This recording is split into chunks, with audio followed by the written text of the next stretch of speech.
Sarasota, Bradenton. As we move now to the second semi-final AB of the men's 4, lane 1 Canada, lane 2 Austria, lane 3 Denmark, lane 4 Australia, lane 5 Germany, and lane 6 New Zealand.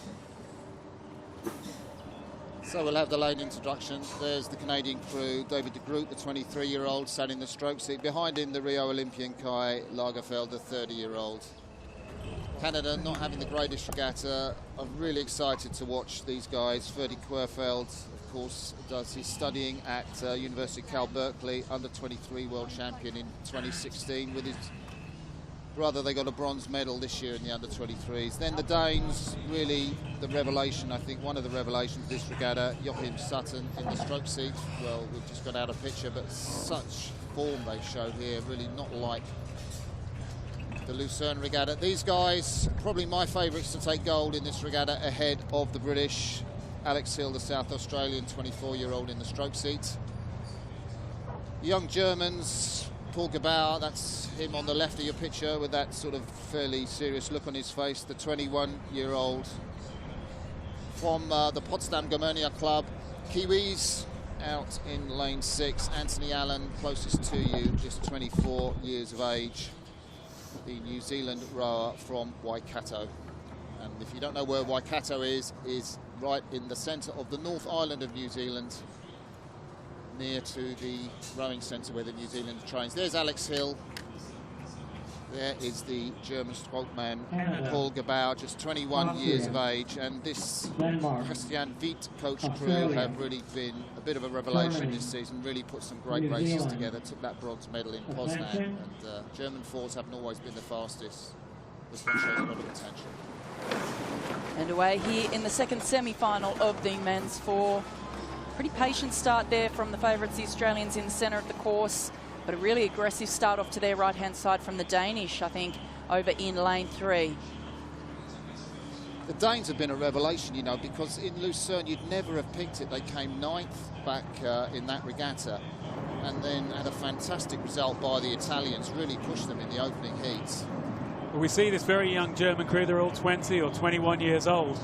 See them getting away really nice and aggressively. As you say, Martin, often we see the Germans move the 8 really fast, but they don't seem to translate it to the 4. But we want to see this crew. This one's a bit wide open at the moment in the Coxless 4 as an event. The Australians alongside them in lane 4, as you say, the form crew now just starting to squeeze their way in. Canada, the Canadian team, will have high hopes for this crew. Such a proud, strong rowing nation. This their strongest 4 rowers out here in the Coxless 4. They'll want to see that boat qualify, but I think it's going to be tough today. Yeah, we saw Conor McCabe and Matt Buey in the men's double scull this morning in the CD semi, so not where they would have wanted to be, and perhaps they'll look at this men's 4 and see if they can crack in there. But it is the Australians who are on screen, and wow, what a move they just made in that early stage of the race. Now moving up to about 3/4 of a boat length lead. As we've said, they are the favourites for this event. Of course, Josh Hicks in the bow seat from Sydney Rowing Club, Spencer Tarrant also from Sydney Rowing Club, Jack Hargraves from Sydney Uni Boat Club, and the man from South Australia, Alex Hill, in the stroke seat.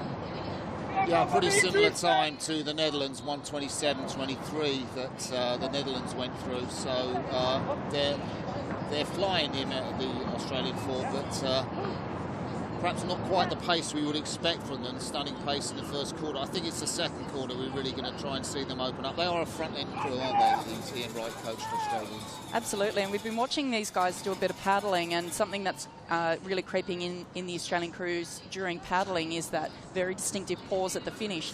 But the thing that Ian says is that at race pace that doesn't happen, and that's exactly what we can see here. There is no pause at race pace in these crews, but it is very distinctive in their paddling style, isn't it, Greg? It is, and it's so efficient that actually you can see the boat really isn't dipping and moving around because they're quite quiet at the finish. I would say the bodies just stay still, so the boat is not bouncing up and down. You can see it in that picture. The yellow doesn't change, it just goes smoothly through the water. That's what he says, Ian Wright. He says basically you get to the finish and you just you do nothing to disturb the run of the boat. So that's where that little pause come in, and then you just arrive at the front together in a relaxed way to put the blade in cohesiveness on the front end, Greg. And we can see the New Zealanders here, and are they doing anything to disturb the boat? Perhaps just a little bit more than this Australian crew, that you don't want to disturb the boat in between the strokes. You want the boat to keep moving, so that you leave the boat along, you give it that power through the 1,000 metres. The Australians have got that big lead. Now it's going to be really tight between the Danes. We got the Germans and the Austrians there in 4th place. And we can see the Aussies on screen here. Jack Hargraves there in the 3-seat. He's been one of the real standouts of the Australian men's squad. Of course, Australia moving to a centralised model for the first time. Campaign 1 it's called, and the men now based in Canberra and the women based up in Penrith. Just to check on the time, there's the Austrians, a really fantastic crew to look out, and one of the best things to come out of Austrian rowing, of course, Magdalena Lobnig in the women's single scull, but this men's 4 is the pick of the bunch. But that Aussie crew, same speed as the Dutch, to 500, 2 seconds quicker through the K, the 1,000-metre mark, and that just shows you how quickly they moved in that second quarter. Look at that. That is sensational. You don't see that in Coxless 4s very often. That's a huge, huge margin from this Australian 4, really showing a classy performance. The race is done for them. It's all about who's going to get these other qualifying places. To me, it looks tight. The Canadians here, I think, have done a good job of hanging with the pace. They're going to want to start to move back now on the Austrians. You can see it's still close, and they're right alongside them. They know where they are. Looking to move, as you say, this Austrian crew starting to look tired now as they take a look to their left, looking for that qualifying position. You'd have to say it'd be pretty careless not to win the gold medal with a performance like this in the semis. I mean, it really is sensational. I expect the Canadians to come back to them, maybe the Germans a bit. 500 metres to go, but I've got to challenge you on being careless, Mark. I don't think there's anything to do with what happens in the semi that really matters in the final. What you want to do is have a good, strong qualification. The Australians are looking like a class act. Let's see now, can this German young crew, 20, 21 years old, keep this going and hang on to a qualifying place? I think this has been a really great race by the Germans. As you say, they're only predominantly 21, but one 20-year-old in there, in that crew, in Christopher Reinhardt in the 3-seat. So a very young crew with everything to play for. And what we see with some of these young crews is that they do have these upsets because, a bit of a steering issue there. They've got to make sure they don't hook a boy here. The young Germans going on to the boys, going on to the boy line. That's going to disturb them. The Australians can calm down. That's not what we want to see. We want to see that German crew on the boy line. Are they going to be able to steer themselves back out of trouble and keep in that 3rd position? So as we come through to the finish of this very exciting race, we've got the Danes now in 2nd place. The Danish crew we spoke about at the top of the picture in lane 2. The Austrians really juggling for that qualifying place. There's the Australians out in front. The Germans, they went over the buoy line. They are in that 3rd place. Top of your picture, the Austrians. They've got about 20 strokes left to come through, and they are moving. They are moving, the Austrians, but they've still got work to do. It's the Canadians who are coming back so strongly. The Canadians trying to get back into it, trying to see. Something has to falter. There has to be something faltering in these lead crews. The Australians are relaxed. The Danes it is who are hanging on to that 2nd place, and the Germans really hanging on after that fast start. But they are able to hang on to that 3rd place. The Canadians also are going to think, what did we do to let the field get so far away in that middle section to have such a great sprint finish and not quite make it to the A final? So 5:55 for the Australian winners. That's 4 seconds quicker than the winners of the first semi-final. Really laid down a marker for the A final. The Danes, very patient race they rode. A lot of crews in red and white in this race. The Danes, the Canadians and the Austrians. Germany took that 3rd medal. There we see the German bowman Wolf Niklas Schroeder from Berlin. Rows at the front of the boat, and we go through to the replay, Sarah.